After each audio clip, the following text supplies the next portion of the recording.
রবিবার দুপুরবেলা লাঞ্চে যদি গরম ভাত আর মাটন থাকে তাহলে তো আর কোনো কথাই নেই। সকালবেলা ভাই ঘুম থেকে উঠে বললো আজকে দুপুরবেলা একটু ভাতের সাথে মাটন খাবো।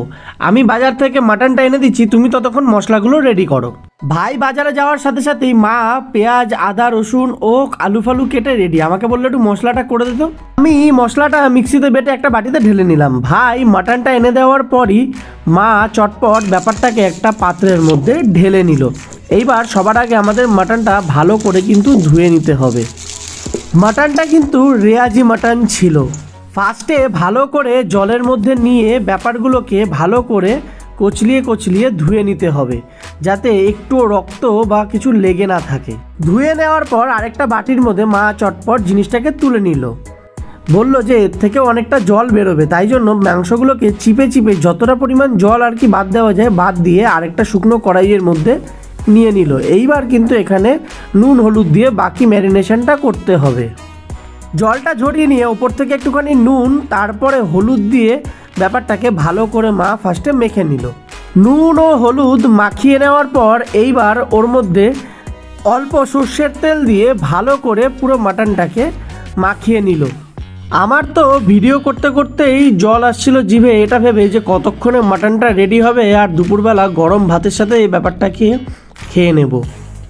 তেল নুন ও হলুদ দিয়ে বেশ কিছুক্ষণ মাখিয়ে নেওয়ার পর আমি ওপর থেকে একটুখানি পেঁয়াজের কুচি ছড়িয়ে দিলাম। মাও বেটে রাখা মশলাটা ততক্ষণে দিয়ে দিল। তারপর ওপর থেকে লঙ্কার গুঁড়ো ছিটিয়ে আরও কিছু পেঁয়াজ কুচি অ্যাড করে জিনিসটাকে ভালো করে হাতার সাহায্যে মাখিয়ে নিল, কারণ লঙ্কার গুঁড়ো দেওয়া ছিল, হাত দিলে ব্যাপারটা হাতে জ্বালা করবে। মা বললো সর্ষের তেল একটু কম হয়ে গেছে, তাই ওপর থেকে আরও একটুখানি সর্ষের তেল দিয়ে মশলাগুলোর সাথে ভালো করে জিনিসটা মাখিয়ে নিল। তাড়াহুড়ো না করে জিনিসটাকে ধীরে সুস্থে ভালো করে মাখিয়ে নিতে হবে, যাতে মশলাগুলো মাংসের ভেতর অবধি চলে যায়। ভালো করে মাখিয়ে নেওয়ার পর কড়াই থেকে তুলে একটা বাটির মধ্যে মাংসগুলোকে রেখে দেওয়া হলো। কড়াই থেকে মাংসগুলো বাটির মধ্যে তুলে চটপট আমরা 30 মিনিটের জন্য এটাকে ম্যারিনেশনে রেখে দেব। ওদিকে ততক্ষণে কড়াইয়ে তেল দিয়ে আলুগুলো মা চটপট ভেজে নিল। আলুগুলোকে বেশি ডিপ ফ্রাই না করে হালকা লাল লাল হলেই বা হালকা ভাজা হলেই চটপট তেল থেকে তুলে নিতে হবে। আলুগুলোকে তুলে নিয়ে আবার কড়াইয়ে তেল দিয়ে তারপরে শুকনো লঙ্কা ও জিরে ফোড়ন ও তেজপাতা দিয়ে এর মধ্যে পেঁয়াজ কুচিগুলো দিয়ে দিল। এইবার পেঁয়াজটাকে ঠিক ততক্ষণ ভাজতে হবে যতক্ষণ এটা লাল লাল হচ্ছে আর পেঁয়াজ থেকে কাঁচা গন্ধটা চলে যাচ্ছে, ততক্ষণ কিন্তু এটাকে ফ্রাই করে যেতে হবে। পেঁয়াজগুলো কিছুক্ষণ ভেজে নেওয়ার পরেই হালকা লাল লাল হয়ে যাওয়ার পরেই এর মধ্যে ওই ম্যারিনেশন করে রাখা মাটনটা কিন্তু দিয়ে দিতে হবে, কারণ এবার এই পেঁয়াজ ও মশলাটার সাথে মাটনটাকে একটুখানি কষাতে হবে। মা চটপট বাটি থেকে মাটনগুলো কড়াইতে দিয়ে দিল।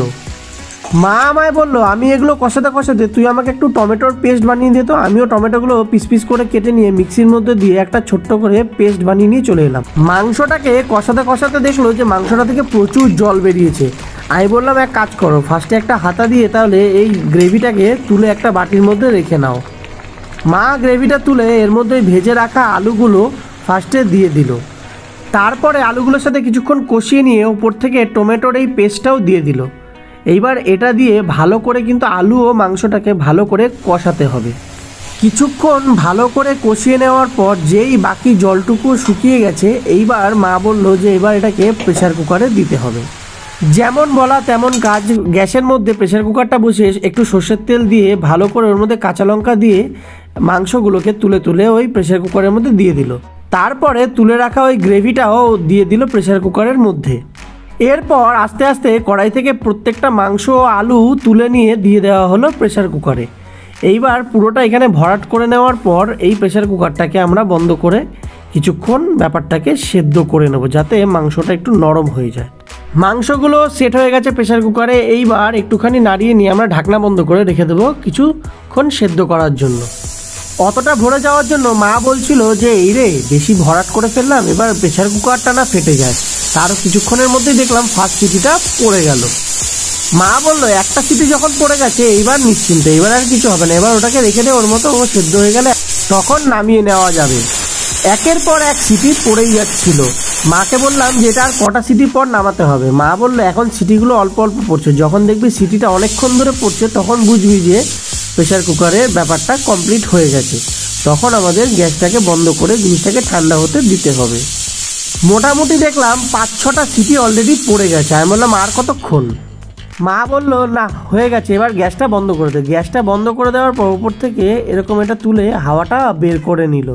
প্রেসার কুকারের ঢাকনাটা খোলার পরেই ব্যাপারটার গন্ধ ও লুকসেই মনটা ভরে গেল। আমি বললাম না বেশিক্ষণ আর দেরি করা যাবে না, চটপট আমাকে এক পিস তুলে দাও তো, আমি একটা টেস্ট করতে থাকি, তারপরে গরম ভাতের সাথে নয় ব্যাপারটা খেয়ে দেখা যাবে। রবিবারের দুপুরবেলা আর মেঘলা মেঘলা ওয়েদার, আর বেশিক্ষণ কথা বাড়িয়ে লাভ নেই।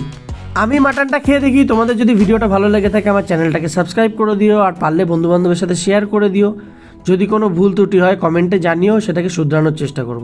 দেখা হচ্ছে অন্য কোনো ভিডিওতে, ততক্ষণের জন্য টাটা।